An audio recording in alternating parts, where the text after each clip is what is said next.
All the best jolly trailer launch ಆಗಲಿ.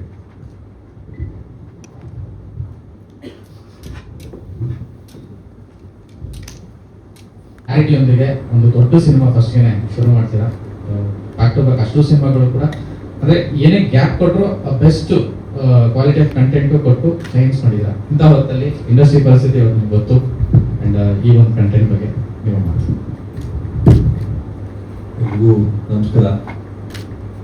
Cinema ಕಾರ್ಯಕ್ರಮ ಅಂದಾಗ ಒಂದು ಕಡೆ ಖುಷಿ ಆದರೆ ಇನ್ನೊಂದು ಕಡೆ ಜವಾಬ್ದಾರಿ ಹೆಚ್ಚಾಗ್ತದೆ. ಯಾಕೆಂದರೆ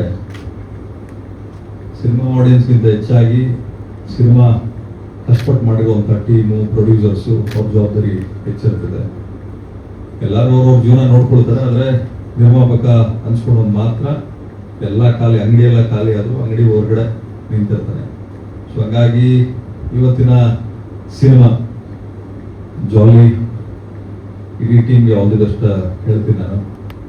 ಅದೇ ರೀತಿ ನನಗೆ ಬಂದಾಗಲೂ ಹೇಳಿದೆ, ಈಗ ಸಿನಿಮಾ ಬಿಸ್ನೆಸ್ ಏನಂತ ಚೆನ್ನಾಗಿಲ್ಲ, ಸೊ ಹಂಗಾಗಿ ಜವಾಬ್ದಾರಿಯಿಂದ ಮಾಡಿ ಅಂತ ಕಾರ್ಯಕ್ರಮಕ್ಕೆ ಕರೆದಿದ್ದಾರೆ. ನಾನು ಅವ್ರಿಗೆ ಧನ್ಯವಾದ ಹೇಳ್ತೀನಿ. ಅದೇ ರೀತಿ ಪ್ರವೀಣ್ ಅವರು ಹೇಳ್ತಾ ಇದ್ರು ನಮಗೆ ಸಿನಿಮಾ ಕ್ವಾಲಿಟಿ ಅನ್ನೋ ವಿಚಾರಕ್ಕೆ ಬಂದಾಗ 100%. ಯಾಕೆಂದರೆ ನಾನು ಏನೇ ಕೆಲಸ ಮಾಡಲಿ ನಮ್ಮ ಹೆಸರು ಉಳ್ಕೊಳ್ಳೋ ರೀತಿ ನಾವು ಕೆಲಸ ಮಾಡಬೇಕು. ನನ್ನ ಪ್ರಕಾರ ಸಿನಿಮಾಗೆ ಯಾರಾದರೂ ಒಬ್ಬ ಹೀರೋ ಇದ್ರೆ ಅದು ಪ್ರೊಡ್ಯೂಸರ್ ಹೀರೋ.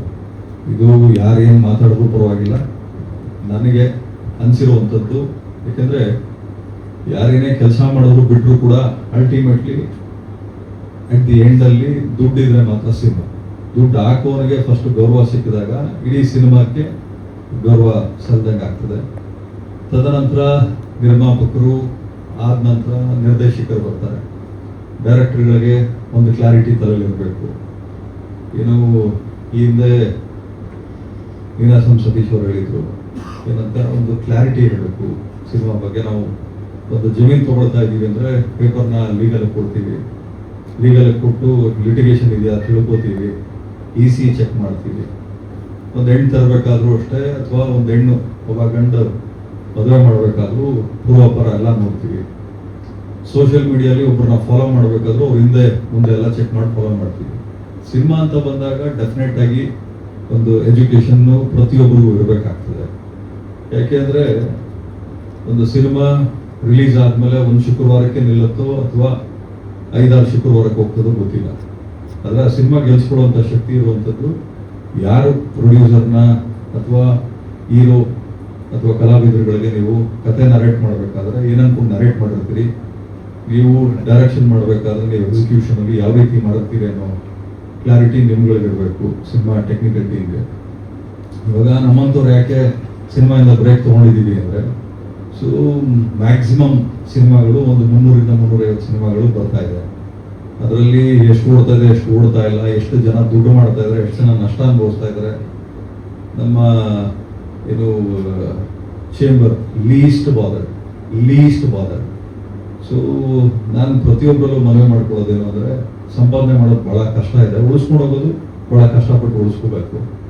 ಏನಾದರೂ ಸಿನಿಮಾ ಮಾಡಿನೇ ನಾನು ಸಂಪಾದನೆ ಮಾಡ್ತೀನಿ, ಸಿನಿಮಾ ಮಾಡೋ ಒಂದು ಹುಚ್ಚಿದೆ, ಆ ಹುಚ್ಚು ಒಳ್ಳೆ ರೀತಿಯಲ್ಲಿ ಇರಬೇಕು ಹೊರತು ಶೋಕಿಯಾಗಿ ಯಾವತ್ತೂ ಕನ್ವರ್ಟ್ ಆಗ್ಬಾರ್ದು. ಯಾಕಂದರೆ ನಾನು ಎಲ್ಲ ಕಡೆ ಹೇಳ್ತೀನಿ, ನಾವು ಮಾತಾಡಿದಾಗ ನಮ್ಮ ಮಾತು ಕೆಲವೊಬ್ಬರಿಗೆ ಬೇಜಾರಾಗ್ತದೆ, ಇನ್ನು ಕೆಲವೊಬ್ಬರಿಗೆ ಖುಷಿ ಸಿಗ್ತದೆ. ಬೇಜಾರಾಗುವ ಕ್ಯಾಟಗರಿ ಬಗ್ಗೆ ನಾನು ತಲೆನೇ ಕೆಡಿಸ್ಕೊಳ್ಳೋಣ.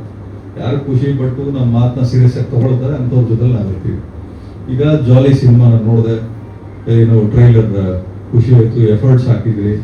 ಮತ್ತು ನಿಮಗೆ ಕಾಮಿಡಿ ಇದನ್ನು ಟ್ರೈಲರಲ್ಲಿ ನೀವು ಒಂದು ಬಿಟ್ಟು ಹಾಕಿದ್ರಿ, ಖುಷಿ ಆಯಿತು.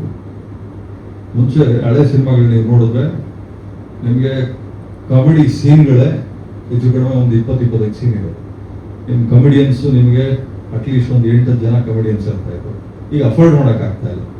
ಕಾಮಿಡಿಯನ್ಸ್ ಎಲ್ಲ ಹೆಚ್ಚು ಕಡಿಮೆ 5 ಲಕ್ಷ 6 ಲಕ್ಷ ಪರ್ ಡೇ ತೊಗೊಳ್ಳೋರು ಇದ್ದಾರೆ, 50,000ಕ್ಕೆ ನಮಗೆ ಆ್ಯಕ್ಟ್ ಮಾಡುವಂಥವ್ರು ಇದ್ದಾರೆ. ಬಟ್ ಎಲ್ಲದಕ್ಕಿಂತ ಹೆಚ್ಚಾಗಿ ಸಿನಿಮಾಗೆ ಬೆಲೆ ಕೊಡಬೇಕಾಗ್ತದೆ, ಕತೆಗೆ ಬೆಲೆ ಕೊಡಬೇಕಾಗ್ತದೆ. ತದನಂತರ ನಮ್ಮ ಸ್ವಾರ್ಥನೂ ಯೋಚನೆ ಮಾಡಬೇಕಾಗ್ತದೆ. ಒಂದು ಸಿನಿಮಾ ಗೆದ್ದರೆ ಮಾತ್ರ ಒಂದು ಇಡೀ ತಂಡಕ್ಕೆ ಹೆಸರು ಸಿಗ್ತದೆ. ಈಗ ಒಂದು ಸಿನಿಮಾ ರಿಲೀಸ್ ಮಾಡ್ಬೇಕಾದ್ರೆ ಹೆಬ್ಬುಲಿ ಸಿನಿಮಾ ನೀವು ಹೇಳ್ದಂಗೆ ಹೆಬ್ಬುಲಿಯಲ್ಲೇ ನೀವು ಪರಿಚಯ ಆಗಿದ್ದು. ನಾನು ಸಿನಿಮಾಗೆ ಸುದೀಪ್ ಸರ್ ಜೊತೆಲಿ ಕ್ಲಾಪ್ ಮಾಡಕ್ಕೆ ಹೋಗಿದ್ದು, ಕೊನೆಗೆ ಆ ಸಿನಿಮಾಗೆ ಪ್ರೊಡ್ಯೂಸರ್ ಆಗಿಬಿಟ್ಟು ನಾನು. ಕೊನೆಗೆ ರಿಲೀಸ್ ಟೈಮಲ್ಲಿ ನಮಗೆ ನೋಟ್ ಬ್ಯಾನ್ ಆಯಿತು, GST ಇಂಪ್ಲಿಮೆಂಟ್ ಆಯಿತು. ಅದಾದಮೇಲೆ ರಾಬರ್ಟ್ ಬಂದಾಗ ಕೋವಿಡ್ ಇತ್ತು. ಅವತ್ತು ಹೆಲ್ತ್ ಮಿನಿಸ್ಟರ್ ಇದ್ರು ಸುಧಾಕರ್ ಸರ್. ಅವ್ರ ಹತ್ರ ಹೋಗಿ ರಿಕ್ವೆಸ್ಟ್ ಮಾಡಿ, ಸರ್ ಸಿನಿಮಾ ರಿಲೀಸ್ ಮಾಡ್ತಾ ಇದ್ದೀವಿ, ಮತ್ತೆ ಥಿಯೇಟರ್ ಅವರು ಕ್ಲೋಸ್ ಮಾಡ್ತೀರಾ ಅಂತ. ಇಲ್ಲ ಬೈ, ಒಂದು 3 ವೀಕ್ಸ್ ಇಲ್ಲ. ಆ 3 ವೀಕ್ಸ್ ಗ್ಯಾಪಲ್ಲಿ ನಾವು ಯಾವ ಮಟ್ಟಕ್ಕೆ ಪಬ್ಲಿಸಿಟಿ ಮಾಡಿದ್ವಿ ಅಂದರೆ, ಈಗ ನೀವು ವಿಜಯನಗರ, ಗೋವಿಂದರಾಜನಗರ ನೋಡಿದ್ರೆ ಹೆಂಗೆ ಬ್ಯಾನರ್ಗಳು ರಾರಾಜಿಸ್ತವೆ, ಅದೇ ರೀತಿ ನಮ್ಮ ಪಬ್ಲಿಸಿಟಿ ಇಡೀ ಕರ್ನಾಟಕ ಪೂರ್ತಿ ಹಾಕಿದ್ವಿ. ಅದಾದ್ಮೇಲೆ ಮದಗಜ ಆ ಟೈಮ್ ಬಂದಾಗ ಮತ್ತೆ ಸೆಕೆಂಡ್ ವೇವ್ ಕೋವಿಡ್ ಸ್ಟಾರ್ಟ್ ಆಯಿತು, ಉಪಾಧ್ಯಕ್ಷ ಮಾಡಿದ್ವಿ. ಸೊ ಎಲ್ಲ ಟೈಮಲ್ಲೂ ಒಂದೊಂದು ಅಬ್ಸ್ಟೇಕಲ್ಸ್ ಇತ್ತು. ಏನೇ ಅಬ್ಸ್ಟೇಕಲ್ಸ್ ಇದ್ರು ನಮಗೆ ಬರುವಂಥ ದುಡ್ಡು ನಮಗೆ ಬಂತು, ನಮ್ಗೇನು ಗೌರವ ಸಿಗ್ಬೇಕು ಸಿಕ್ತು. ನಮ್ಮ ಗುರಿ ಏನಿತ್ತು ಅಲ್ಲಿ ನಾವು ಡೆಫಿನೆಟ್ ಆಗಿ ತಲುಪಿದ್ವಿ. ಯಾಕೆಂದ್ರೆ ನಮ್ಗೆ ಇಲ್ಲಿ ಕ್ಲಾರಿಟಿ ಇತ್ತು. ಪ್ರೊಡ್ಯೂಸರ್ಸ್ಗಳಿಗೆ ಒಂದಲ್ಲಿ ಹಿಡ್ಕೋಬೇಕಾಗ್ತದೆ. ಪ್ರತಿಯೊಬ್ಬರು ಕೂಡ ಸಿನಿಮಾಕ್ಕೆ ಗೌರವ ಕೊಟ್ಟು ಸಿನಿಮಾಕ್ಕೆ ನೀವು ಸೇವಕರಾದರೆ ಖಂಡಿತವಾಗ್ಲೂ ಸಿನಿಮಾ ನಿಮಗೆ ಸೇವೆ ಮಾಡ್ತಾರೆ. ನೀವು ಸಿನಿಮಾಕ್ಕೆ ಸೇವಕರಾಗಲಿಲ್ಲ, ನಾವೇನಾದರೂ ಸಿನಿಮಾಕ್ಕೆ ಶೋಕಿನ ತಲೆಯಲ್ಲಿ ಇಟ್ಕೊಂಡು ಬಂದರೆ ಖಂಡಿತವಾಗ್ಲೂ ಸೈಡಿಗೆ ತಳ್ಬಿಟ್ಟು ಇನ್ನೊಬ್ಬರು ಕರೀತದೆ ಸಿನಿಮಾ ಇಂಡಸ್ಟ್ರಿ. ಸೊ ಹಾಗಾಗಿ ಬಹಳ ಜವಾಬ್ದಾರಿಯಿಂದ ಮಾಡಬೇಕಾಗ್ತದೆ ಸಿನಿಮಾಗಳನ್ನ. ಈಗಷ್ಟೇ ತುಂಬಾ ವಿಷಯಗಳು ಹೇಳಿದ್ರು ಇಂಡಸ್ಟ್ರಿಯಲ್ಲಿ ಏನೇನಾಗ್ತಿದೆ ಅಂತ. ಈ ಸಿನಿಮಾ ಟ್ರಾಫಿಕ್ ಕೂಡ ಟ್ರಾಫಿಕ್ ಲೆಸ್ ಆಗ್ತಾ ಇರೋದು ಕಾರಣ ಆಗಿರ್ಬೋದು. ಸರಿ, ಈಗ ಏನಾಗ್ತದೆ, ಮೋರೋವರ್ ಆಡಿಯನ್ಸ್ಗಳಿಗೆ ಆಪ್ಷನ್ಸ್ ಜಾಸ್ತಿ ಇದೆ. ಈಗ ಪ್ರತಿಯೊಬ್ಬರು ಫೋನಲ್ಲಿ ತೆಗೆದು ನೋಡಿದ್ರು ಕೂಡ ಯೂಟ್ಯೂಬ್ ಇರ್ತದೆ, ಇನ್ಸ್ಟಾಗ್ರಾಮ್ ಇರುತ್ತೆ, ಫೇಸ್ಬುಕ್ ಇರ್ತದೆ. ಪ್ರತಿಯೊಬ್ಬರಿಗೂ ಎಂಟರ್ಟೈನ್ಮೆಂಟ್ ಫಿಂಗರ್ ಟಿಪ್ಪಲ್ಲಿ ಇರುತ್ತೆ. ಮುಂಚೆ ಥಿಯೇಟರ್ಗೆ ಬರೋರು ಎಂಟರ್ಟೈನ್ಮೆಂಟ್ಗೆ, ಇಲ್ಲ ವೀಕೆಂಡ್ ಆದ್ರೆ ಪಬ್ಗಳಿಗೆ ಹೋಗೋರು. ಇವಾಗೇನು ನಿಮ್ಗೇನು ತಲೆ ಕೆಡಿಸ್ಕೊಳ್ಳೋದಿಲ್ಲ. ನಿಮಗೆ IPL ಸೀಸನ್ ಅಂತ ಸ್ಟಾರ್ಟ್ ಆಗಿದೆ, ಫುಟ್ಬಾಲ್ ಸೀಸನ್ ಈಗ ಮುಗೀತು. ಇನ್ನು ಅದೇ ರೀತಿ ನಿಮಗೆ ಬಿಗ್ ಬಾಸ್ ಸೀಸನ್ ಸ್ಟಾರ್ಟ್ ಆಗ್ತದೆ. ಇನ್ನೊಂದು ಯಾವುದೋ ಚಾನಲಲ್ಲಿ ಇನ್ನೊಂದು ರಿಯಾಲಿಟಿ ಶೋ ಸ್ಟಾರ್ಟ್ ಆಗ್ತದೆ. ಹೀರೋಗಳು ನಾವೊಂದು 10-15 ಕೋಟಿ ಕೊಟ್ಟು ನಾವು ಅವ್ರನ್ನ ಎಂಗೇಜ್ ಮಾಡಿದಾಗ ಅವ್ರು ಹೋಗಿ ಇನ್ನೊಂದು ಯಾವುದೋ ರಿಯಾಲಿಟಿ ಶೋ ಕೂತಿರ್ತಾರೆ. ಸಿನಿಮಾಕ್ಕೆ ಜನ ನೋಡಕ್ ಬಂದಾಗ ಟಿವಿಯಲ್ಲೇ ಫ್ರೀಯಾಗಿ ಬರ್ತಾರಲ್ಲ, ಥಿಯೇಟರ್ಗೆ ಯಾಕೆ ಬರ್ಬೋದು? ಸೊ ಎಂಟರ್ಟೈನ್ಮೆಂಟು ನಿಮಗೆ ಓವರ್ ಫೀಡ್ ಆಗ್ತಾ ಇದೆ. ಈಗ ನಿಮಗೆ ಮಳೆ ಬಿದ್ದಿದ ತಕ್ಷಣ ಹಿಂಗೆ ಬೆಂಗಳೂರು 10 ನಿಮಿಷದ ಮಳೆಗೆ ಮುಳುಗೋಗ್ಬಿಡ್ತದೆ. ಹಂಗೆ ನಮ್ಮ ಸಿನಿಮಾಗಳು ಹೆಂಗಾಗಿದೆ ಅಂದರೆ, ಪ್ರತಿ ಶುಕ್ರವಾರಕ್ಕೆ ಒಂದು 8ರಿಂದ 10 ಸಿನಿಮಾಗಳಿರ್ತವೆ. ಒಂದು ವರ್ಷಕ್ಕೆ 300-400 ಸಿನಿಮಾಗಳಿರ್ತವೆ. ಅದ್ರಲ್ಲಿ ಯಾರು ಬಂದ್ರು, ಯಾರು ಬದುಕಿದ್ರು, ಯಾರು ಹಾಳಾದ್ರು ಗೊತ್ತೇ ಆಗಲ್ಲ.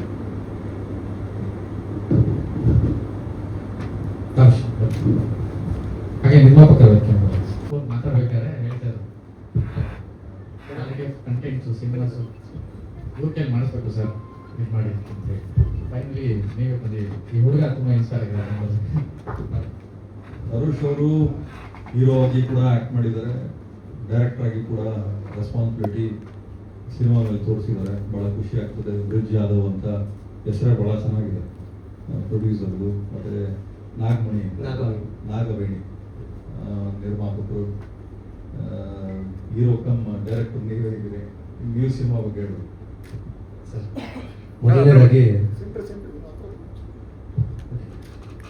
ಮೊದಲನೇದಾಗಿ ಇಂದಿನ ಜಾಲಿ ಟ್ರೈಲರ್ ಲಾಂಚ್ ಕಾರ್ಯಕ್ರಮಕ್ಕೆ ಬಂದಿರುವ ಶ್ರೀಯುತ ಉಮಾಪತಿ ಶ್ರೀನಿವಾಸ ಅಣ್ಣ ಅವರಿಗೆ ನನ್ನ ತುಂಬ ಹೃದಯದ ಸ್ವಾಗತ. ಏನಂದ್ರೆ ಇವತ್ತು ತುಂಬಾ ಬ್ಯುಸಿ ಶೆಡ್ಯೂಲ್ಸ್ ಅಲ್ಲಿ ಕೂಡ ಒಂದು ಹೊಸ ಪ್ರತಿಭೆಗಳಿಗೆ, ಇರೋರೆಲ್ಲ ಆಲ್ಮೋಸ್ಟ್ ಹೊಸ ಪ್ರತಿಭೆಗಳೇ, ಅವ್ರಿಗೆ ಸಪೋರ್ಟ್ ಆಗಲಿ ಅಂತ ಅವ್ರು ಬಂದು ನಿಂತಿದ್ದಾರೆ. ಸೊ ಅದೇ ನಮಗೆ ಒಂದು ದೊಡ್ಡ ಶಕ್ತಿಯಾಗಿ ಇದೆ.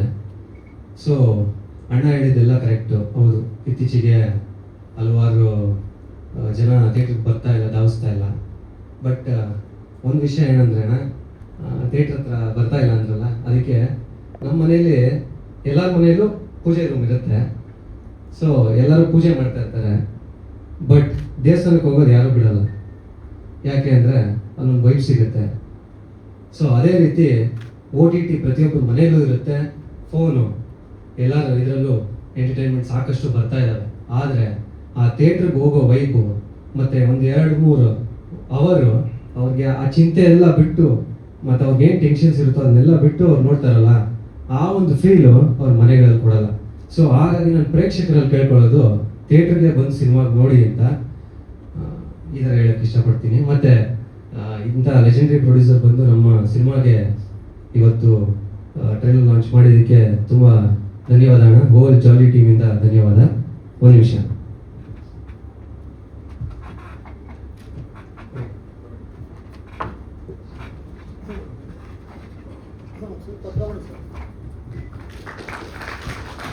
ಸರಿ ಕಳಿಸ ಸರ್ ಡೈರೆಕ್ಟ್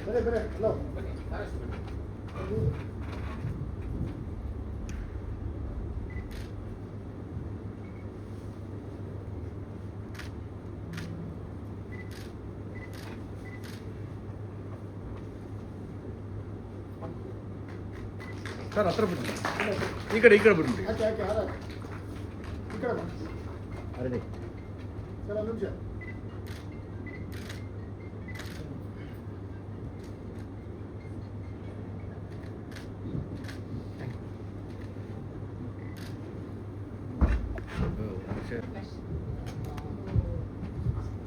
ಕಾಮಿಡಿಯನ್ಸ್ ಜಾಸ್ತಿ ತಗೋತಾರೆ ಅಂತ ಹೇಳಿದ್ರಿ ಸರ್. ನೀವು ಮುಂದಿನ ಸಿನಿಮಾ ಇದ್ರೆ ನೀವು ಎಷ್ಟು ಕೊಡ್ತೀರೋ ಅಷ್ಟೇ ತಗೋತೀನಿ, ನಮ್ಗೆ ಅವಕಾಶ ಕೊಡಿ ಸರ್. ಕಾಮಿಡಿಯನ್ಸ್ ಯಾರಿಗೂ ಅವಕಾಶ ಸಿಗ್ತಾ ಇಲ್ಲ, is the major problem.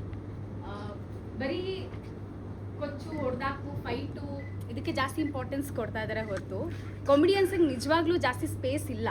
Umashree ಮೇಡಮ್ನ ನಾವು ಯಾವಾಗಲೂ ಎಕ್ಸಾಂಪಲ್ ತೊಗೊತಾನೆ ಇರ್ತೀವಿ.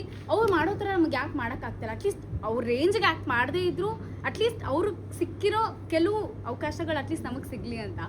ಸೊ ಹಾಗಾಗಿ ನಿಮ್ಮ ಮುಂದಿನ ಸಿನಿಮಾಗಳಲ್ಲಿ ಪ್ಲೀಸ್ ಕಾಮಿಡಿಯನ್ಸ್ಗೆ, ನಾನು ಅಂತಲ್ಲ ಅವರು ಇವರು ಅಂತ ಅಲ್ಲ, ಎನಿವನ್ ಹುಡುಗರಾಗಿರಲಿ ಹುಡುಗಿರಾಗಿರಲಿ ಕಾಮಿಡಿಯನ್ಸ್ಗೆ ಸ್ವಲ್ಪ ನೀವು ಹೇಳ್ದಂಗೆ ಅಟ್ಲೀಸ್ಟ್ ಒಂದು 10 ಸೀನ್ ಆದರೂ ಇಡೋ ಥರ ಏನಾದರೂ ಮಾಡಿದ್ರೆ it be very helpful. Anyone sir, ಯಾಕಂದ್ರೆ ನೀವು ಹೇಳಿದಂಗೆ ರಿಯಾಲಿಟಿ ಶೋಸ್ ಜಾಸ್ತಿ ಬರ್ತಾ ಇದೆ. ನಾವು ರಿಯಾಲಿಟಿ ಶೋಗಳಲ್ಲಿ ಪ್ರತಿ ರಿಯಾಲಿಟಿ ಶೋನಲ್ಲೂ it's becoming like a factory. ಹೊಸ ಹೊಸ ಕಾಮಿಡಿಯನ್ಸ್ನ ಹುಟ್ಟಾಕ್ತಾನೆ ಇದ್ದಾರೆ, ಬರ್ತಾನೆ ಇದ್ದೀವಿ. ಆದರೆ ಎಲ್ಲರೂ ಇಟ್ಸ್ ಲೈಕ್ ಟ್ರಾಫಿಕ್ ಜಾಮ್ ಥರ ಆಗ್ತಾ ಇದೆ ಹೊರತು ಅವಕಾಶಗಳು ಪ್ರಾಪರ್ ಆಗಿ ಸಿಗ್ತಾ ಇದೆ. ನೀವು ನೋಡಿದ್ರೆ ಸಂಭಾವನೆ ನಿಜವಾಗ್ಲೂ ಕೇಳ್ತಾ ಇಲ್ಲ ಸರ್. ನೀವು 5 ಲಕ್ಷ ಅಂದ್ಬಿಟ್ಟು ದುಡ್ಡಿಲ್ಲ ಅಂದ್ರೆ ಜೀವನದಲ್ಲೇ ನೋಡಿಲ್ಲ ಸರ್. ಈಗ ಏನಾಗ್ತದೆ, ರಾಜಕಾರಣಿ ಅಂದ್ಮೇಲೆ ಕಾಸು ಕೇಸು ಎಲ್ಲ ಎರಡೂ ಇಲ್ಲ ಅಂದ್ರೆ ರಾಜಕಾರಣಿ ಆಗಲ್ಲ. ಸಿನಿಮಾದವರು ಅಂದ್ರೆ ಕಾಸು ಇಲ್ಲದೆ ಸಿನಿಮಾದವ್ರು ಆಗಲ್ಲ. ಯಾಕಂದ್ರೆ ಮೇಂಟೆನೆನ್ಸು, ಬಾಡಿಗೆ, ಅವು ಇವು ಗೌರ್ಮೆಂಟ್ ಕಮಿಟ್ಮೆಂಟ್ ಇರ್ತದೆ.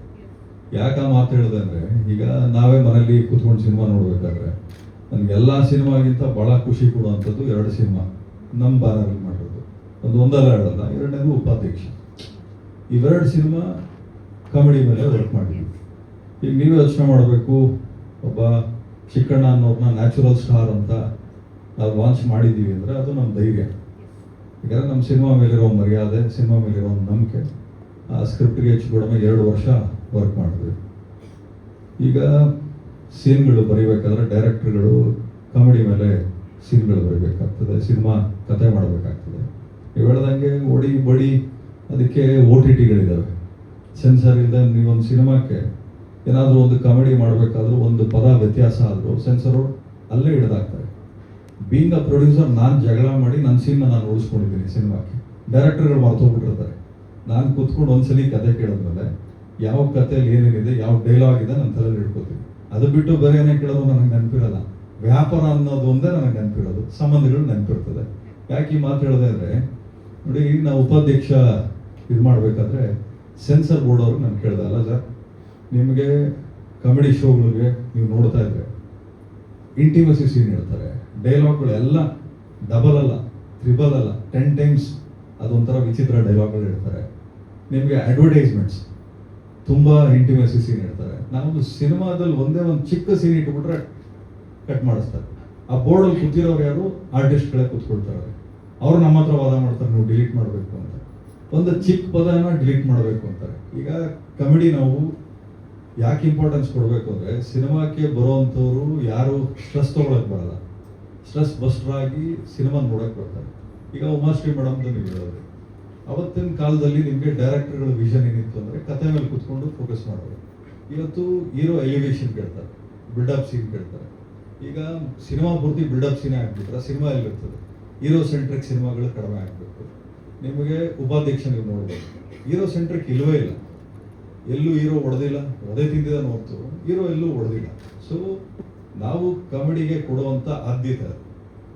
ನಾನೇನು ಹೇಳ್ತೀನಿ ಖಂಡಿತವಾಗ್ಲೂ ಅದನ್ನು ಮಾಡಿ. ಅದೇ ರೀತಿ ಕಾಮಿಡಿಯನ್ಸು ಯಾಕೆ 50,000ದಿಂದ 5 ಲಕ್ಷದವರೆಗೂ ಇದ್ದಾರೆ ಅಂತ ಹೇಳಿದ್ರು ಅಂದರೆ, ಕೆಲವೊಂದಷ್ಟಲ್ಲಿ ಡೈರೆಕ್ಟರ್ ಕತೆ ಬರೀಬೇಕಾದ್ರೆ ಒಬ್ಬ ವ್ಯಕ್ತಿಗೆ ಅಂತ ಕತೆ ಬರಬೇಕಾದ್ರೆ ಅಡ್ಜಸ್ಟೇ ಆಗಲ್ಲ. ಪ್ರೊಡ್ಯೂಸರ್ಗೆ ಡಿಮ್ಯಾಂಡ್ ಮಾಡ್ತಾರೆ, ನೀವು ಇಂಥವ್ರನ್ನೇ ನಮಗೆ ಕೊಡಬೇಕು ಅಂತ. ಸೊ ಅಫೋರ್ಡ್ ಮಾಡೋಕ್ಕಾಗಲಿಲ್ಲ ಅಂದರೆ ಸೀನ್ನ ಸ್ಕ್ವೀಸ್ ಮಾಡ್ತಾರೆ. 15 ದಿವಸನೋ 20 ದಿವಸನೋ ಇರ್ತದೆ. ಅವಾಗ ಏನಾಗ್ತದೆ, 10 ದಿವಸಕ್ಕೆ ಕೂರಿಸ್ಕೊಡ್ತಾರೆ. ಆ ದುಡ್ಡನ್ನ ಏನು ಕೊಡ್ತಾರೆ ಕಾಂಪನ್ಸೇಟ್ ಮಾಡಿ ಬ್ಯಾಲೆನ್ಸ್ ಮಾಡ್ತಾರೆ. ಅದಾಗಬಾರ್ದು ಅಂತಂದರೆ ಕೆಲವೊಂದಷ್ಟು ಒಳ್ಳೆ ಸಿನಿಮಾಗಳಿಗೆ ಸ್ವಲ್ಪ ಪ್ರೊಡ್ಯೂಸರ್ನು ಗಮನದಲ್ಲಿ ಇಟ್ಕೊಂಡು ಅಥವಾ ಡೈರೆಕ್ಟರ್ಗಳು ಅಷ್ಟೇ ಬರೀ ಹೀರೋ ಸೆಂಟ್ರಿಕ್ಕು ಮಾಸ್ ಬಿಟ್ಟು ಕಾಮಿಡಿ ಬಗ್ಗೆ ಮಾರಲ್ಸ್ ಬಗ್ಗೆ ಸಿನಿಮಾ ಏನು ಮಾರಲ್ ಏನು ಎಲ್ಲ ಸೀನಲ್ಲೂ ಇರಬೇಕಾಗಿಲ್ಲ. ಅಟ್ಲೀಸ್ಟ್ ಒಂದೊಂದು ಸಾರ್ಟ್ ಆಫ್ ಇದರಲ್ಲಿ ಆದ್ಯತೆ ಕೊಡಬೇಕಾಗ್ತದೆ. ಆಮೇಲೆ ಸಿನಿಮಾಗಳು ಗೆದ್ದಾಗ ಮಾತ್ರ ನಿಮಗೆ ಕ್ವಾಲಿಟಿ ಆಫ್ ಸಿನಿಮಾಗಳು ಬರ್ತವೆ, ಕ್ವಾಲಿಟಿ ಆಫ್ ಡೈರೆಕ್ಟರ್ಸ್ ಬರ್ತಾರೆ, ಕ್ವಾಲಿಟಿ ಆಫ್ ಪ್ರೊಡ್ಯೂಸರ್ಸು, ಆರ್ಟಿಸ್ಟ್ಗಳು ಉಟ್ಕೊಳ್ತಾರೆ. ಆಮೇಲೆ ನಾವು ಯಾವ ಸಿನಿಮಾ ಮಾಡಿದಾಗಲೂ ಅಷ್ಟೇ ನನಗೆ ಕಾಮಿಡಿ ಮೇಲೆ ಕೆಲಸ ಮಾಡು ಅಂತ ಡೈರೆಕ್ಟರ್ಗಳು ಹೇಳ್ತೀನಿ. ಇವಾಗ ಹೆಬ್ಬುಲಿಯಲ್ಲಿ ಚಿಕ್ಕಣ್ಣ ಅವರು ಇದ್ರು, ಸೆಕೆಂಡ್ ಕಟ್ ಮಾಡಿದ್ರೆ ರಾಬರ್ಟಲ್ಲಿ ಚಿಕ್ಕಣ್ಣ ಅವ್ರು ಇರಲಿಲ್ಲ. ಆ್ಯಕ್ಚುಲಿ ನಾನು ಹೇಳ್ದೆ ನನ್ನ ಸ್ನೇಹಿತನಪ್ಪ, ಸಿನಿಮಾ ನಂದು, ನಾನು ಹೇಳ್ದಂಗೆ ನೀನು ಸಿನಿಮಾ ಮಾಡ್ಬೇಕು, ನೀನು ಹೇಳ್ದಂಗೆ ನಾನು ಕೇಳೋಕ್ಕಾಗಲ್ಲ, ನನ್ನ ಸ್ನೇಹಿತ ಸಿನಿಮಾದಲ್ಲಿ ಇರಬೇಕು ಅಂತೇಳಿ ಚಿಕ್ಕಣ್ಣ ಅವ್ರನ್ನ ಆ ಸಿನಿಮಾಲ್ಲಿ ಕ್ಯಾರಿ ಓವರ್ ಮಾಡಿದ್ವಿ. ಮದಗಜ ಅಗೇನ್ ರಿಪೀಟ್ ಮಾಡಿದ್ವಿ. ಶಿವರಾಜ್ ಕೇರ್ಪೇಟ್ ಅವರು ಇದರಲ್ಲೂ ಇದ್ರು, ಅದರಲ್ಲೂ ಇದ್ರು. ಧರ್ಮಣ್ಣ ಅವರು ನಿಮಗೆ ಗೊತ್ತು, ಧರ್ಮಣ್ಣ ಅವರು ರಾಬರ್ಟಲ್ಲೂ ಇದ್ರು, ಉಪಾಧ್ಯಕ್ಷಲ್ಲೂ. ನಾವು ಒಂದು ಕಂಫರ್ಟ್ ಟೀಮ್ ಅಂತ ಯಾವತ್ತೂ ಇಟ್ಕೊಳ್ಳಲ್ಲ. ಯಾರು ಸಿನಿಮಾ ಗೌರವ ಕೊಟ್ಟು ಕೆಲಸ ಮಾಡಿದ್ರೆ ನಾವು ಅವ್ರನ್ನ ಕಾಪಾಡ್ಕೊಳ್ಳುವಂಥ ಕೆಲಸ ಮಾಡ್ತೀವಿ. ಆಮೇಲೆ ಇನ್ನು 5 ಲಕ್ಷ ತೊಗೊಳ್ತೀವಿ, ಹೆಮ್ಮೆಯಿಂದ ಹೇಳ್ಕೊಳ್ಳಿ, 50 ಲಕ್ಷ ತೊಗೊಳ್ಳೋರ್ಗು ನಾವು ಬೆಳಿತೀವಿ ಅಂತ ಯಾಕೆ ಮುಜುಗರ ಕೊಡ್ತೀವಿ? ನಮ್ಗೆ ಕೇಳಕ್ಕೆ ಭಯ ಸರ್, ಅಕಸ್ಮಾತ್ ಜಾಸ್ತಿ ಕೇಳಿದ್ರೆ ಎಲ್ಲ ಇರೋ ಅವಕಾಶನೂ ಕಳೆದೋಗುತ್ತೆ ಅನ್ನೋ ಕಾರಣಕ್ಕೆ ನಾವು ಕಂಪ್ರೆಸ್ ಆಸೆ. ಗುಡ್. ಮತ್ತೆ ನಿಮ್ಗೆ ಫೀಮೇಲ್ ಕಾಮಿಡಿಯನ್ ಫ್ರೆಂಡ್ಸ್ ಇಲ್ಲ? ಯಾರಿಗೆ? ರಾಜಕೀಯಕ್ಕೆ ಬಂದ್ಮೇಲೆ ಫೀಮೇಲ್ ಅಂತ ಅನ್ನೋಂಗೆ ಇಲ್ಲ, ಕತೆ ಕೇಳ್ಬಿಡ್ತಾರೆ. ಸಿನಿಮಾ ಪ್ರೊಡ್ಯೂಸರ್ ಆದಾಗ ರೊಮ್ಯಾಂಟಿಕ್ ಆಗಿ ಹೇಳ್ತಾರೆ, ನಮ್ಮ ಹೀರೋ ರೊಮ್ಯಾಂಟಿಕ್ ಅಪ್ಪ, ನಮ್ಮ ಪ್ರೊಡ್ಯೂಸರ್ ರೊಮ್ಯಾಂಟಿಕ್ ಅಂತ. ರಾಜಕೀಯಕ್ಕೆ ಬಂದ್ಬಿಟ್ರೆ ಬ್ರೇಕಿಂಗ್ ನ್ಯೂಸ್ ಹಾಕೊಂಡು ಹೊಡಿತಾರೆ. ನನ್ನ ಫ್ರೆಂಡ್ ಮಾಡ್ಕೊಳ್ಳಿ ಸರ್, ನಿಮ್ಮ ಫ್ರೆಂಡ್ಸ್ಗೆಲ್ಲ ಅವಕಾಶ ಕೊಡ್ತಿದ್ರೆ ನನ್ನ ಫ್ರೆಂಡ್ ಮಾಡ್ಕೊಂಡ್ರೆ ಖಂಡಿತ ಮೇಡಮ್, ಖಂಡಿತ. Thank you sir. Welcome. Thank you sir. ಎಲ್ರಿಗೂ ನಮಸ್ತೆ. ನನ್ನ ಹೆಸರು ನಿತಿನ್ ರಾಜ್, ಜಾಲಿ ಸಿನಿಮಾ ಮ್ಯೂಸಿಕ್ ಡೈರೆಕ್ಟ್ರು. ಸೊ ಇದರಲ್ಲಿ ಆಲ್ಮೋಸ್ಟ್ 6 ಸಾಂಗ್ ಇದೆ. 6 ಸಾಂಗಲ್ಲಿ ನಾವು ಡೈರೆಕ್ಟ್ರು ಎಲ್ಲ ಕುತ್ಕೊಂಡು ಕಂಪೋಸ್ ಮಾಡೋದು. ಸೊ ಆಲ್ಮೋಸ್ಟ್ ಎಲ್ಲ ಇನ್ಸ್ಟ್ರೂಮೆಂಟ್ಸು ಲೈವ್ ಮಾಡಿಸಿದ್ದಾರೆ. ಚೆನ್ನಾಗಿ ಬಂದಿದೆ ಎಲ್ಲ. ಕೇಳಿ ಈಗ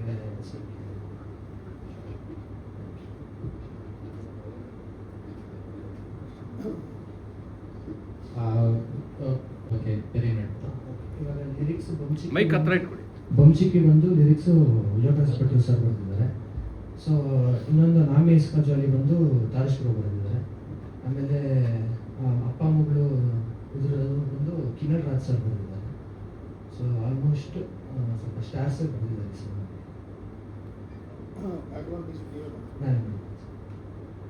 ಬ್ಯಾಕ್ಗ್ರೌಂಡ್ ಸ್ಕೋರ್ ಆಲ್ಮೋಸ್ಟ್ ನಾವು 30 ಡೇಸ್ ಕುತ್ಕೊಂಡು ಮಾಡಿ ಆಮೇಲೆ ಇನ್ನೊಂದು 10 ಡೇಸ್ ಲೈವ್ ಮಾಡಿಸಿ ಚೆನ್ನಾಗಿ ಬಂದಿದೆ ಸಿನಿಮಾ. ಚೆನ್ನಾಗಿ ಬಂದಿದೆ. ನೀವು ಕಂಡಂತೆ ಏನು ವಿಶೇಷ ಜಾಲಿದು? ನೀವು ಕಂಡಂತೆ ಸಿನಿಮಾ ಜಾಲಿ ವಿಶೇಷ ಏನು? ಕಾಮಿಡಿನ?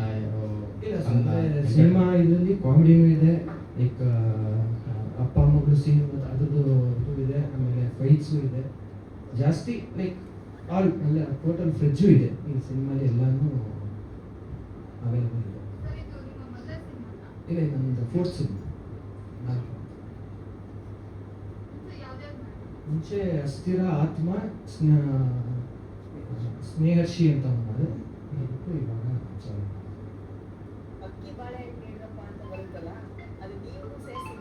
ಇಲ್ಲ, ಭಟ್ರೆ ಸೇರಿಸಿದ್ದು.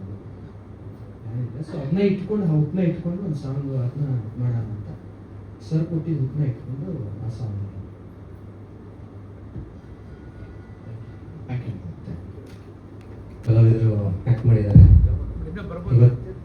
ಸೆಂಟ್ರಿಗೆ ಬನ್ನಿ ಸರ್ ನೀವು.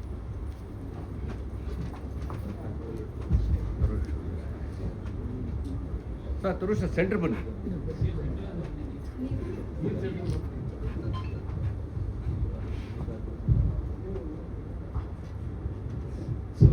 ಸಾಕಷ್ಟು ಕಲಾವಿದರನ್ನ ಆ್ಯಕ್ಟ್ ಮಾಡಿದ್ದಾರೆ.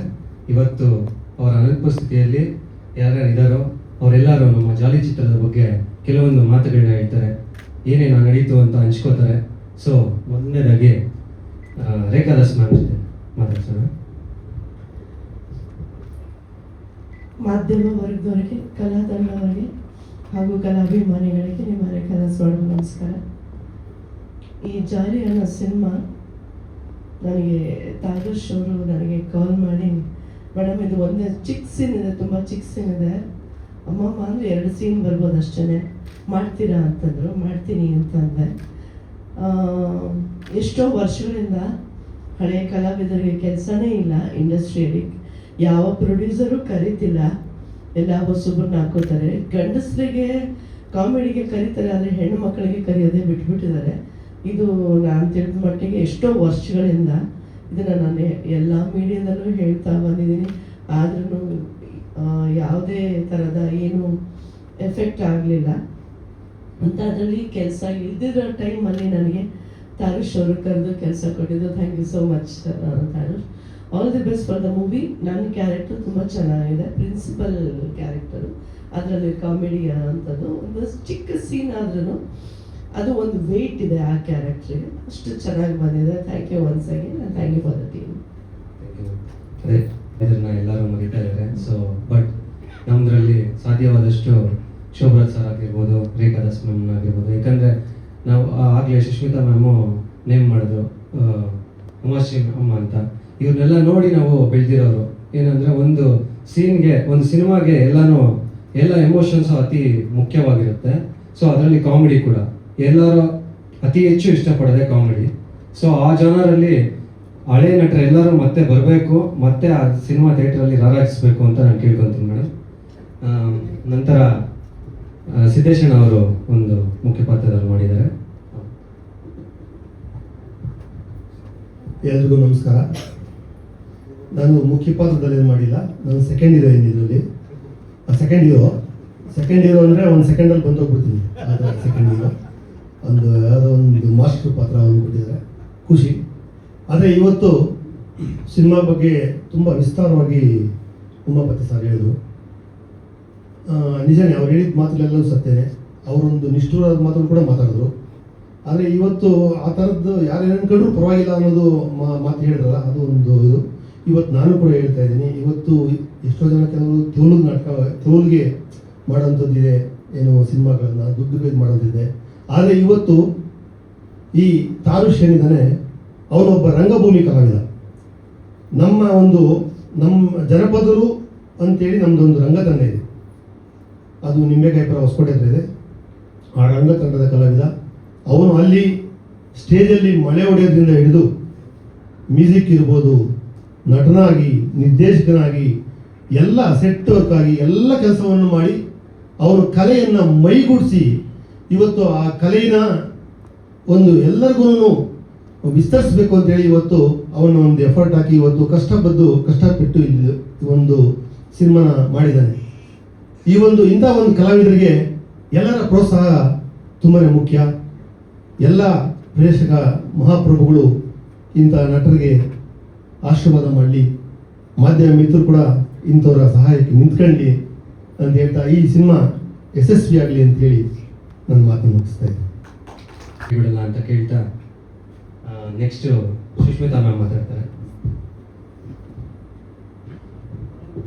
ಈಗ ಆಲ್ರೆಡಿ ಸಿಕ್ಕಾಪಟ್ಟೆ ಮಾತಾಡ್ಬಿಟ್ಟಿದ್ದೀನಿ, ಸರಿ ಯಾಕೋ ಬರೆಸ್ತೇವೆ ಸರ್. ಅದು ಆ್ಯಕ್ಚುಲಿ ಕೇಳಬೇಕಿತ್ತು, ಆದರೆ ನಿಮ್ಮ ಥರ ಯಾರಾದರೂ ಅಂದರೆ ಯಾವಾಗಲೂ ಸಿಗಲ್ಲ, ಸೊ ಸಿಕ್ಕಾಗ ಕೇಳಬೇಕು ಅಂತ ಕೇಳಿದ್ದಷ್ಟೇ. ಸೊ ಈ ಒಂದು ಸಿನಿಮಾದಲ್ಲಿ ಶೋಭರಾಜ್ ಸರ್ ಜೊತೆ ಒಂದು ಕಾಂಬಿನೇಷನ್ ಅವಕಾಶ ಸಿಕ್ತು. So thank you so much ತಾರುಷ್.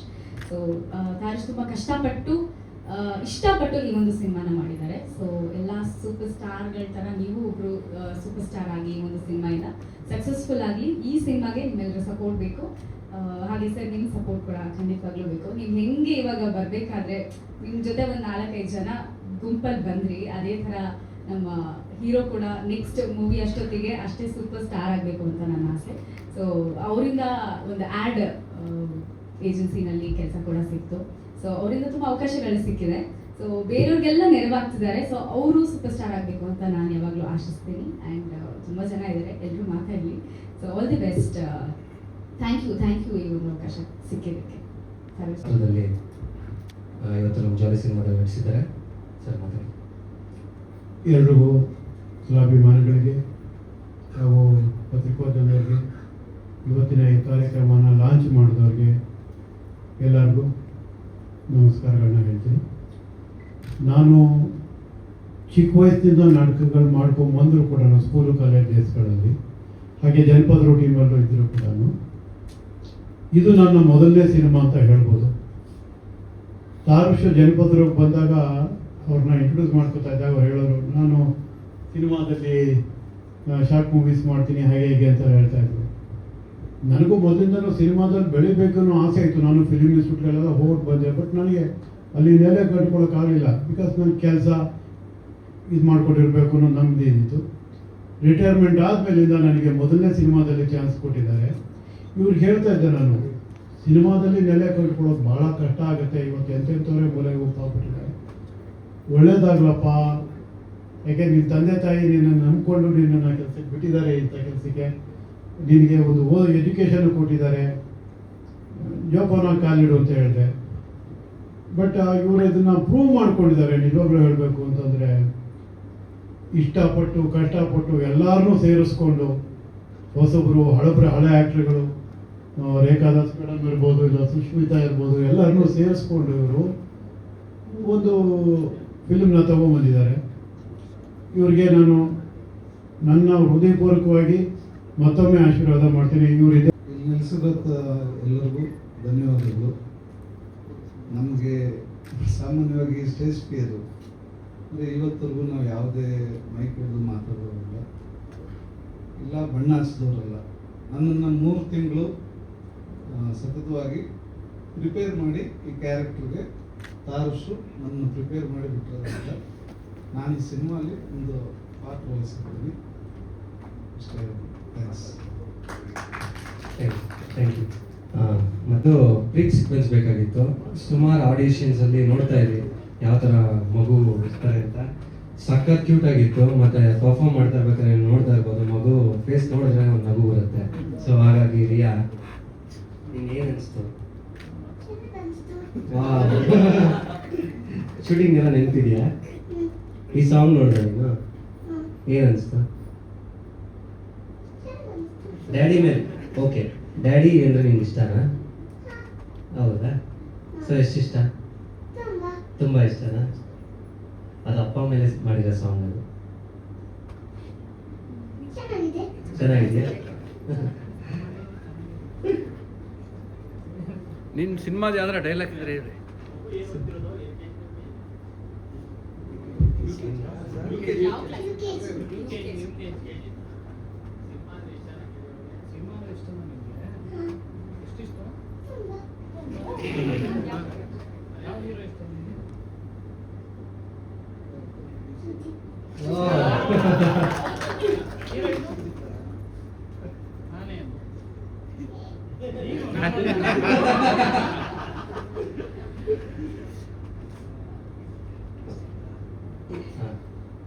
Next Bharat ಅನ್ನೋರು. ನಮಸ್ಕಾರ. Sir sir thank you sir. Line ಮಾಡ್ಬಿಡಿ. ತುಂಬ ಇಷ್ಟಪಟ್ಟು ಈ ಸಿನಿಮಾನ ಮಾಡಿದ್ದೀವಿ. ಸೊ ನಿಮ್ಮೆಲ್ಲರೂ ಸಪೋರ್ಟ್ ಬೇಕು. Thanks.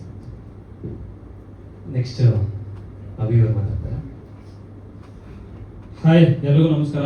First of all thank you so much ಎಲ್ಲ ಮೀಡಿಯಾದವ್ರಿಗೂ. And thank you so much sir ನಿಮಗೂ ಕೂಡ. ಯಾಕೆಂದರೆ ಹೊಸಬ್ರು ಸಿನಿಮಾಗೆ ಬಂದು ನೀವು ಸಪೋರ್ಟ್ ಮಾಡ್ತಾರೆ, ತುಂಬ ಖುಷಿ ಆಯಿತು.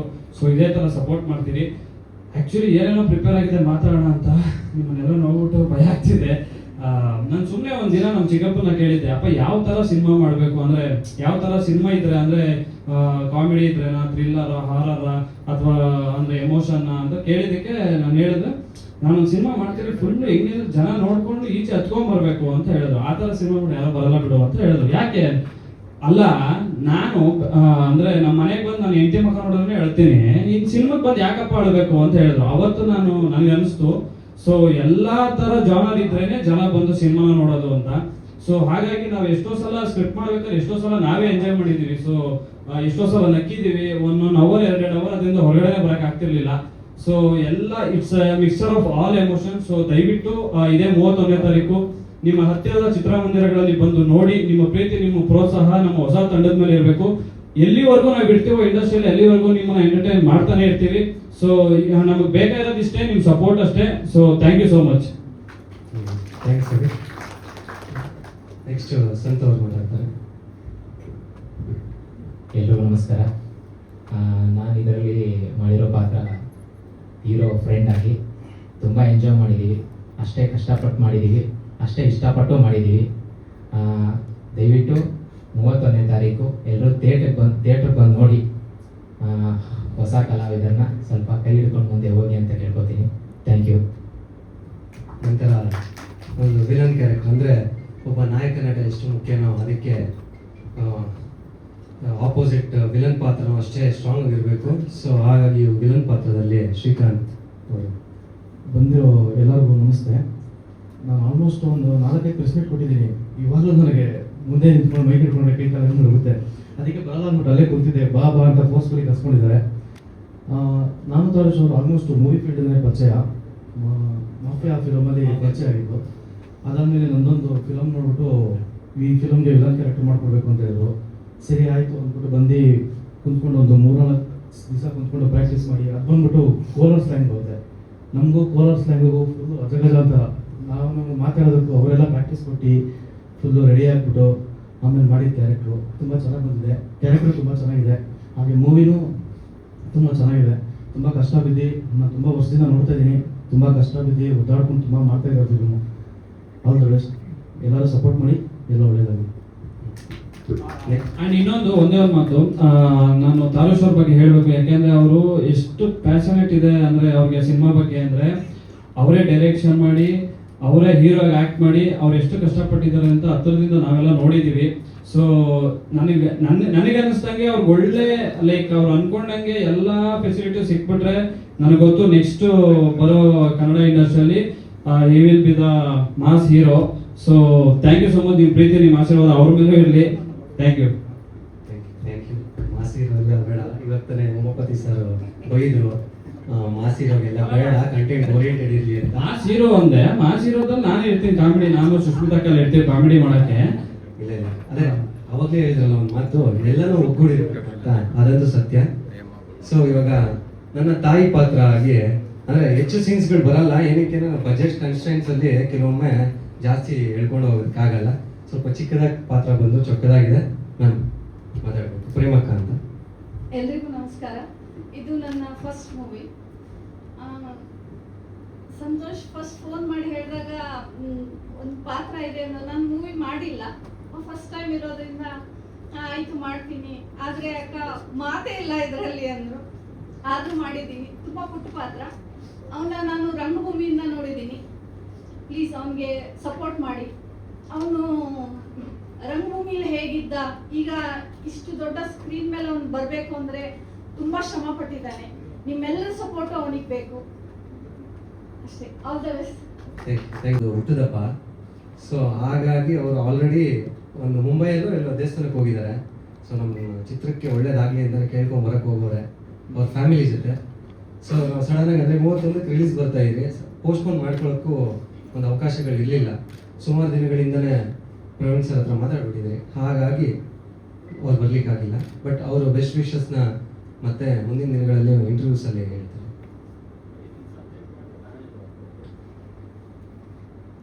ಸರ್ ಇದು ಸಬ್ಜೆಕ್ಟ್ ಅಂತ ಹೇಳಿದ್ರೆ ಒಂದು ಮೊದಲನೇದಾಗಿ ಜಾಲಿ ಚಿತ್ರದಲ್ಲಿ ಟೈಟಲ್ ತಕ್ಕಂಗೆ ಎಲ್ಲಾನು ಸರ್ ಹೇಳಿದಂಗೆ ಫನ್ ಎಲಿಮೆಂಟ್ಸ್ ಎಲ್ಲ ಕೂಡಿರುತ್ತೆ. ಬಟ್ ಮುಖ್ಯವಾಗಿ ಏನಂದರೆ ಸಿನಿಮಾದಲ್ಲಿ ಒಂದು ಮೆಸೇಜ್ ಅನ್ನೋದು ಇರಲೇಬೇಕು. ಏನಂದರೆ ಸುಮಾರು ವರ್ಷಗಳಿಂದ ಸಿನಿಮಾ ಶುರುವಾಗಿದ್ದಾರೆ ಒಂದು ಏನಾದರೂ ಒಂದು ಸಂದೇಶ ತೋರಬೇಕು ಅಂತ. ಡಾಕ್ಟರ್ ರಾಜ್ಕುಮಾರ್ ಅವರು ಬಂಗಾರದ ಮನುಷ್ಯ ಮಾಡಿದಾಗ ಎಷ್ಟೋ ಜನ ತಮ್ಮ ಕೆಲಸಗಳನ್ನ ಬಿಟ್ಟು ಕೃಷಿ ಕಡೆ ಹೋದ್ರು. ಅದೇ ರೀತಿ ಪ್ರತಿಯೊಂದು ಸಿನಿಮಾದಲ್ಲೂ ಒಂದು ಮೆಸೇಜ್ ಇರುತ್ತೆ. ನಮ್ಮ ಸಿನಿಮಾದಲ್ಲಿ ಏನಂದರೆ ಈ ಇತ್ತೀಚೆಗೆ ನೀವು ನೋಡ್ತಾ ಇರ್ಬೋದು ವಿಚ್ಛೇದನೆಗಳು ಹೆಚ್ಚಾಗ್ತಿದೆ. ಯಾವ ಥರ ಅಂದರೆ ಅವಾರ್ಡ್ ಬಂದಿರೋ ಥರ ಪೋಸ್ಟ್ಗಳು ಮಾಡ್ಕೊತವ್ರೆ ಸೆಲೆಬ್ರಿಟೀಸು. ಸೊ ಎಲ್ಲಿಗೆ ಹೋಗ್ತಾ ಇದೆ ನಮ್ಮ ಕಲ್ಚರ್ ಅಂತ ನನಗಂತೂ ಅರ್ಥನೇ ಆಗ್ತಿಲ್ಲ. ನಮ್ಮ ತಂದೆ ತಾಯಿಂದರು ಅವ್ರ ತಂದೆ ತಾಯಿಂದರೆಲ್ಲ ನೋಡಿರ್ಬೋದು ನೀವು. ಸಾವಿರ ಸುಳ್ಳು ಹೇಳಿ ಒಂದು ಮದುವೆ ಮಾಡ್ತಾರೆ, ರಿಲೇಷನ್ಶಿಪ್ನ ಅಷ್ಟು ಸ್ಟ್ರಾಂಗ್ ಆಗಿ ಇಟ್ಕೊತಾರೆ. ಬಟ್ ಇತ್ತೀಚೆಗೆ ಕೆಲವೊಂದು ಮಿಸ್ಅಂಡರ್ಸ್ಟ್ಯಾಂಡಿಂಗ್ಸಿಂದ ಒಂದು ರಿಲೇಷನ್ಶಿಪ್ ಬ್ರೇಕ್ ಆಗುತ್ತೆ, ಇಲ್ಲಾಂದ್ರೆ ಮದುವೆ ಆಗಿದ್ರೆ ಡಿವೋರ್ಸ್ವರೆಗೂ ಹೋಗುತ್ತೆ. ಮುಂದಿನ ಜನಕ್ಕೆ ಅಂದರೆ ಮುಂದಿನ ಪೀಳಿಗೆಗೆ ಇದನ್ನೇ ನಾವು ತೋರಿಸ್ಕೊಡ್ತಾ ಇದ್ದೀರಾ ಅಂತ. ಸೊ ಮುಖ್ಯವಾಗಿ ರಿಲೇಷನ್ಶಿಪ್ಪಲ್ಲಿ ಮಿಸ್ಅಂಡರ್ಸ್ಟ್ಯಾಂಡಿಂಗ್ಸ್ ಏನಾಗ್ತಿದೆ ಇದ್ರದ್ದು ಮುಖ್ಯವಾದ ಒಂದು ಎಲ್ಲ ಅಂಶಗಳಲ್ಲೂ ಕೂಡಿ ಅದು ಮುಖ್ಯವಾದ ಒಂದು ಅಂಶ ಇರುತ್ತೆ. ಜಾಲಿ ಅನ್ನೋ ಪಾತ್ರ ನಿಮಗೆ ನಾಟುತ್ತೆ. ಏನಂದ್ರೆ ಆ ಜಾಲಿ ಅನ್ನೋ ಪಾತ್ರ ಯಾವ ಥರ ಸನ್ನಿವೇಶನ ತಗೊಂಡು ಹೋಗ್ತಾರೆ ಅನ್ನೋದು ನೀವು ನೋಡ್ಬೋದು. ಸರ್ ಸೊಲ್ಯೂಷನ್ ಕೂಡ ಕೊಟ್ಟಿದ್ದೀವಿ. ಒಂದು ಸಮಸ್ಯೆನ ಹೇಳಿದ್ಮೇಲೆ ಸೊಲ್ಯೂಷನ್ ಕೊಡಲೇಬೇಕು ಅಂತ. ಆ ಸೊಲ್ಯೂಷನ್ ಇವಾಗಿರೋ ಜನಗಳು ಹೇಗೆ ಅಕ್ಸೆಪ್ಟ್ ಮಾಡ್ತಾರೆ ಅಂತ ಗೊತ್ತಿಲ್ಲ. ನಾವು ಸಿನಾರಿಯೋಗೆ ಸೀನ್ ಆಗಿ ತೋರಿಸಿದ್ದೀವಿ. ಕೊನೆಯದಾಗಿ ಇಡೀ ಸಿನಿಮಾಗೆ ಒಂದು ಡೈಲಾಗ್ ಅಲ್ಲಿ ಹೇಳ್ತೀರಿ ಈ ತರ ಒಂದು ಸೊಲ್ಯೂಷನ್ ಅಂತ. ಬಟ್ ಅದನ್ನ ಹೇಗೆ ಯಾವ ರೀತಿ ನಮ್ಮ ಪ್ರೇಕ್ಷಕರು ತಗೊಂತಾರೆ ಅನ್ನೋದು ಕಾದ್ ನೋಡ್ಬೇಕು. ಸರ್ ಆಕ್ಟಿಂಗ್ ಅನ್ನೋದು ನಾವು ರಂಗಭೂಮಿಯಿಂದ ಸುಮಾರು ಒಂದು 6-7 ವರ್ಷ ರಂಗಭೂಮಿಯಲ್ಲಿ ಅಂದರೆ ಕಾಲೇಜ್ ಡೇಸಿಂದಾನೆ ಸುಮಾರು 160ಕ್ಕೂ ಹೆಚ್ಚು ಶೋಸ್ ಮಾಡಿದ್ದೀರಿ. ಎಲ್ಲ ನಮ್ಮ ಸಹ ಕಲಾವಿದರು, ಹಿರಿಯ ಕಲಾವಿದರು ಅವ್ರ ಜೊತೆ ಆಡಿ KB ಸರ್ ಎಲ್ಲ ಇದ್ರು ಆ ತಂಡದಲ್ಲಿ. ಸೊ ಅವ್ರ ಜೊತೆ ನಿಂತು ಮಾಡ್ತಿರ್ಬೇಕಾದ್ರೆ ಪಾತ್ರಗಳು ಹೇಗೆ ಮಾಡಬೇಕು ಅನ್ನೋದು ನಮಗೂ ರೂಢಿಯಾಗಿತ್ತು. ಡೈರೆಕ್ಷನ್ ಅನ್ನೋದು ನಮಗೆ ಆಲ್ರೆಡಿ ಒಂದು ಪಿಕ್ಚರೈಸೇಷನ್ ಇತ್ತು ಚಿಕ್ಕ ವಯಸ್ಸಿಂದ ನಾನು ಸಿನಿಮಾ ಮಾಡಬೇಕು ಅಂತ. ಸೊ ನಟನೆ ಒಂದೇ ಆಗಲ್ಲ. ಇಲ್ಲಿ ನಮ್ಮ ಕನ್ನಡ ಇಂಡಸ್ಟ್ರಿ ಆಗಲಿ ಯಾವುದೇ ಒಂದು ಇಂಡಸ್ಟ್ರಿಯಲ್ಲಿ ಆಗಲಿ ಇವತ್ತು ನೀವು ನೋಡ್ತಿರ್ಬೋದು ಯಾವುದೇ ಅವಕಾಶಗಳಿಲ್ಲ ಅಂದರೂ ಈ ಡೈರೆಕ್ಷನ್ ನಾವು ಕಲ್ತ್ಕೊಂಡಿದ್ದಕ್ಕೆ ಇವತ್ತು ನಾವು ಸಿನಿಮಾ ಮಾಡಿದ್ದೀರಿ. ಈ ಸಿನಿಮಾದಲ್ಲಿ ಎಡಿಟಿಂಗ್ ಕೂಡ ನಾನೇ ಮಾಡಿದ್ದೀನಿ. ಸಾಕಷ್ಟು ಎಲ್ಲರೂ ಇದೇ ಥರ ಸಪೋರ್ಟ್ ಮಾಡಿದ್ದಾರೆ. ಸೊ ಹಾಗಾಗಿ ಡೈರೆಕ್ಷನ್ ಕೂಡ ಹಾಗೆ ಮಾಡ್ತಾ ಕಿರುಚಿತ್ರಗಳು ಮಾಡ್ತಾ ಕಲ್ತು ಬಂದಿದ್ದೀರಿ ಸರ್. ಫಿಸಿಕಲ್ ಅಪಿಯರೆನ್ಸ್ ಇದೆ ಒಬ್ಬ ಹೀರೋ ಆಗೋದಕ್ಕೆ. Yes, sir. ಸೈಕಲಾಜಿಕಲ್ ಹೇಗಿತ್ತು? ಸೈಕಾಲಜಿಕಲ್ ಆಗ ಅಂದ್ರೆ ಹಿಂದೆ ಕೂಡ ಸಾಕಷ್ಟು ಕಲ್ತಿರ್ತೀರ ಸಿನಿಮಾ ಮಾಡೋದು. ಹೌದು. ಅಂದ್ರೆ ಏನ್ ಗೊತ್ತಾ, ಜೀವನ ಅಂದ್ರೆ ನಿಮ್ಗೆ ಒಂದು ಗುರಿ ಇರುತ್ತಲ್ಲ ಸರ್, ಆ ಗುರಿ ಹಠ ಅನ್ನೋದು ನಾವು ಇಟ್ಕೊಂಡಾಗ ಎಲ್ಲಾನು ಕಲ್ಸುತ್ತಂತೆ. ನಾನು ಇದರಲ್ಲಿ ಲಿರಿಕ್ಸ್ ಆಗಿ ನಾನು ಮಾಡಿರ್ಲಿಲ್ಲ. ಲಿರಿಕ್ಸ್ ಅಂತ ಫಸ್ಟ್ ಸಿನಿಮಾಗೆ ಬರ್ದಿರೋ ನೀವು ಅದು ಟೈಟಲ್ ಟ್ರ್ಯಾಕ್ ಕೇಳ್ಬೋದು ನೀವು. ಸೊ ನಾನು ಇವಾಗ ಅಫೋರ್ಡ್ ಮಾಡೋಕ್ಕಾಗಲ್ಲ ಒಬ್ಬರ ಹತ್ರ ದೊಡ್ಡವ್ರ ಹತ್ರ ಹೋದ್ರೆ, ಮತ್ತೆ ನಾವು ಕರೆಕ್ಷನ್ಸ್ ಹೇಳಕ್ಕೂ ಆಗಲ್ಲ ಜಾಸ್ತಿ. ಸೊ ನನಗೆ ಬೇಕಾಗಿರ್ತಾರ ಬೇಕು ಅಂದಾಗ ಪ್ರೊಡಕ್ಷನ್ ಎಲ್ಲ ಸ್ಟ್ರಾಂಗ್ ಇದೆ, ನಾವು ಯುವಕರೆಲ್ಲ ಹೊಸಬ್ರೆಲ್ಲ. ಸೊ ಆ ಒಂದು ಪ್ಲಾಟ್ ಅಂದ್ರೆ ಆ ಒಂದು ಕ್ರಾಫ್ಟ್ಗಳನ್ನು ಮಾಡ್ಬೇಕಾಗಿ ಬಂತು. ಸೊ ಈ ತರ ಅನೇಕ ಕ್ರಾಫ್ಟ್ಗಳನ್ನ ಒಂದು ಆಟ ಇದ್ದಾಗ ಮಾಡಿಸುತ್ತೆ. ಇವಾಗ ನಮ್ಮ ಹುಡುಗರು ಇಲ್ಲಿ ಇದಾರಲ್ಲ, ಸೊ ಅವರೆಲ್ಲರೂ ಆಕ್ಟರ್ಸೇ. ಬಟ್ ಆ ಆಕ್ಟರ್ಸ್ ಆಗಿದ್ರು ಕೂಡ ಪ್ರತಿಯೊಬ್ರು ಡೈರೆಕ್ಷನ್ ಡಿಪಾರ್ಟ್ಮೆಂಟ್ ಇಂದ ಹಿಡಿದು ಪ್ರೊಡಕ್ಷನ್ ಕೆಲಸವರೆಗೂ ಮಾಡಿದ್ದಾರೆ. ಏನಕ್ಕೆ ಅಂತ ಹೇಳಿದ್ರೆ ಸಿನಿಮಾದಲ್ಲೇ ಉಳಿಬೇಕು ನಾವು. ಸೊ ಸಿನಿಮಾದಲ್ಲಿ ಉಳಿತೀವಿ ಅಂದಮೇಲೆ ಎಲ್ಲಾ ತರದಕ್ಕೂ ನಾವು ಸಿದ್ಧರಾಗಿರ್ಬೇಕು. ಇದೆ ನಾವು ಆಯ್ತು ನಾನು ನಟನೆನೇ ಆಗ್ಬೇಕು, ನಟನೆ ಹಿಂದೆ ಇನ್ನೂ ಅಷ್ಟು ಕ್ರಾಫ್ಟ್ಸ್ ಇರುತ್ತಲ್ಲ, ಅದು ಅರ್ಥ ಮಾಡ್ಕೊಂಡಾಗ ಇನ್ನ ಹೆಚ್ಚು ಔಟ್ಪುಟ್ ಇಂಪ್ಯಾಕ್ಟ್ ಕೊಡ್ಬೋದು ಅಂತ ನನ್ನ ಭಾವನೆ. ನನ್ನ ಪ್ರೀತಿಯ ಕರ್ನಾಟಕದ ಜನತೆಗೆ ನನ್ನ ಹೃದಯಪೂರ್ವಕ ನಮಸ್ಕಾರಗಳನ್ನ ಹೇಳ್ತಾ, ಒಂದು ಜಾಲಿ ಅನ್ನೋ ಕನಸನ್ನ ಫಸ್ಟು ನಾನು ತಗೊಂಡೋದಾಗ ಅದಕ್ಕೆ ನಾಂದಿ ಆಡಿದ್ದೆ ವೇಣುವಣ್ಣ ಅವರು. ತದನಂತರ ನಿರ್ಮಾಪಕರಾದ ಶ್ರೀಯುತ ಬ್ರಿಜ್ ಯಾದವ್ ಸರ್ಗೆ ಮತ್ತು ನಾಗವೇಣಿ ಮೇಡಮ್ಗೆ ನನ್ನ ಧನ್ಯವಾದ ಹೇಳ್ತೀನಿ. ಜಾಲಿ ಟೈಟಲ್ ತಕ್ಕಂಗೆ ನನ್ನ ಲೈಫಲ್ಲಿ ಜಾಲಿ ಇಲ್ಲ. ಸ್ವಲ್ಪ ಸೀರಿಯಸ್ಸು, ಸ್ವಲ್ಪ ಕ್ಯೂರಿಯಸ್ಸು. ನಾನಂತೂ ಪಕ್ಕಾ middle class. So middle class ಹುಡುಗನಾಗಿ ಇವತ್ತು ಈ ಕನಸು ಹೊತ್ಕೊಂಡ್ ಬಂದಿದ್ದೀರಿ. ಸೊ ಇಲ್ಲಿ ನಿಂತಿದ್ದೀರಿ ಅಂದರೆ ನಾನೊಬ್ಬನ ಪರಿಶ್ರಮ ಅಲ್ಲ, ಇಲ್ಲಿ ಸಾಕಷ್ಟು ಜನರ ಪರಿಶ್ರಮ ಇದೆ. ಒಬ್ಬ ವ್ಯಕ್ತಿ ಒಂದು ಸಿನಿಮಾ ಮಾಡ್ಬೋದು, ಆದರೆ ಅದನ್ನ ಗೆಲ್ಸ್ಕೊಳ್ಳೋದಕ್ಕೆ 100 ಜನ ಶಕ್ತಿ ಬೇಕು. ಆ ಶಕ್ತಿಯೇ ನಮ್ಮ ತಂಡ ಅಂತ ನಾನು ಹೇಳ್ತಾ, ಹಾಗೆ ನಿಮ್ಮ ಮಾಧ್ಯಮ ಮಿತ್ರರು ಮತ್ತು ಕರ್ನಾಟಕ ಜನತೆ ಅಂತ ಭಾವಿಸಿದ್ದೀನಿ. ನಂತರ ಸತತ 12 ವರ್ಷ ಜರ್ನಿ ಇಲ್ಲಿ ಬರಬೇಕು ಅಂದರೆ ಒಂದು ಸಾಕಷ್ಟು ವಿಷಯಗಳನ್ನ ಕೇಳಿದ್ದೆ. ಏನಂತ ಅಂದರೆ ಅಂದರೆ ಆ ಜರ್ನಿಯಲ್ಲಿ ಕಿರುಚಿತ್ರಗಳು ಮಾಡ್ತಾ, ಸೊ ಸಣ್ಣ ಪುಟ್ಟ ಪಾತ್ರಗಳನ್ನ ಮಾಡ್ತಾ, ನಾಟಕಗಳನ್ನ ಮಾಡ್ತಾ ಬರ್ತಾ ಇರ್ಬೇಕಾದ್ರೆ ಒಂದಷ್ಟು ಕಿವು ಮಾತುಗಳು ಕೇಳಿದ್ದೆ. ಏನಂತ ಅಂದರೆ ಇದೆಲ್ಲ ಆಗುತ್ತಾ, ಇದೆಲ್ಲ ಆಗಲ್ಲ, ನಿನಗೆ ಬಿಟ್ಬಿಡು, ಯಾಕಂದರೆ ನೀನು ಒಂದು ಏನು ಬಜೆಟ್ ಇದೆಯಾ, ಬ್ಯಾಕ್ಗ್ರೌಂಡ್ ಇದೆಯಾ, ದುಡ್ಡಿಲ್ಲ, ಏನಕ್ಕೆ ಬೇಕು ಇವೆಲ್ಲ, ಸೊ ನೀನು ಸಾಧಾರಣ ಒಂದು ರಿಸರ್ವ್ ಕಾನ್ಸ್ಟೇಬಲ್ ಮಗ, ನೀನು ಇದೆಲ್ಲ ಆಗಲ್ಲ, ಬಿಟ್ಬಿಡು ಅಂತ ಹೇಳಿದಾಗ ನನಗೊಂದು ಥಾಟ್ ನೆನಪಾಗ್ತಿತ್ತು. ಒಂದು ಬೀಜ ಮಣ್ಣಲ್ಲಿ ಬಿದ್ದಾಗ ಅದು ಕೊಳ್ತೋಯ್ತು ಅನ್ಕೋತಾರೆ, ಆದರೆ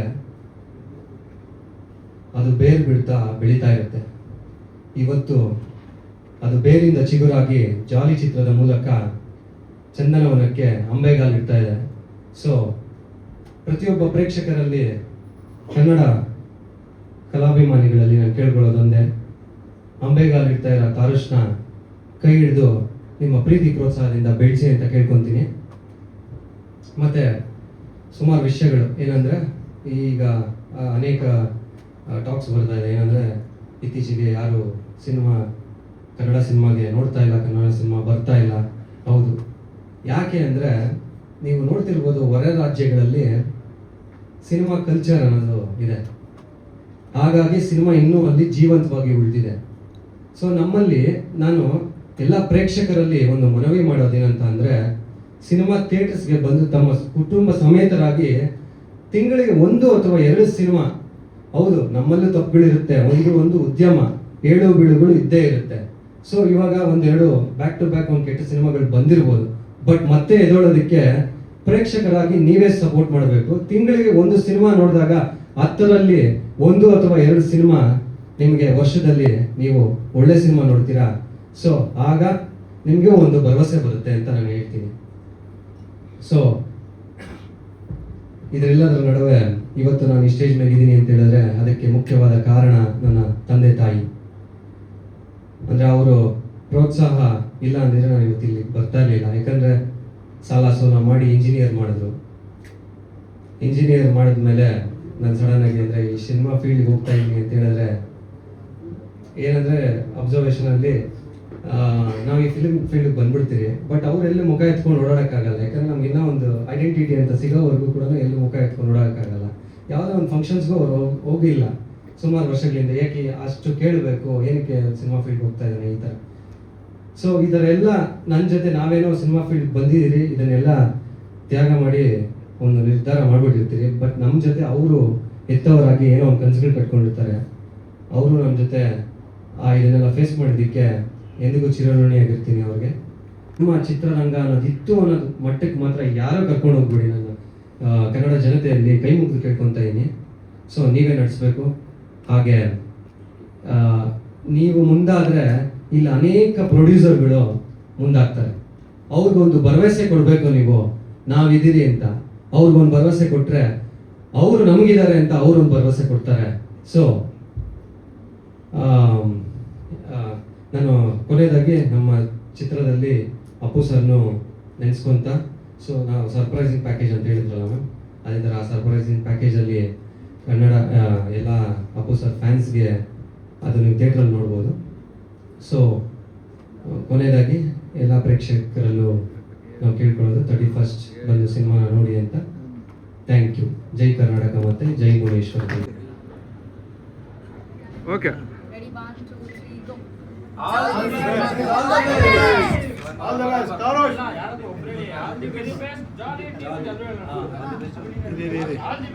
ಟೇಕ್ 2.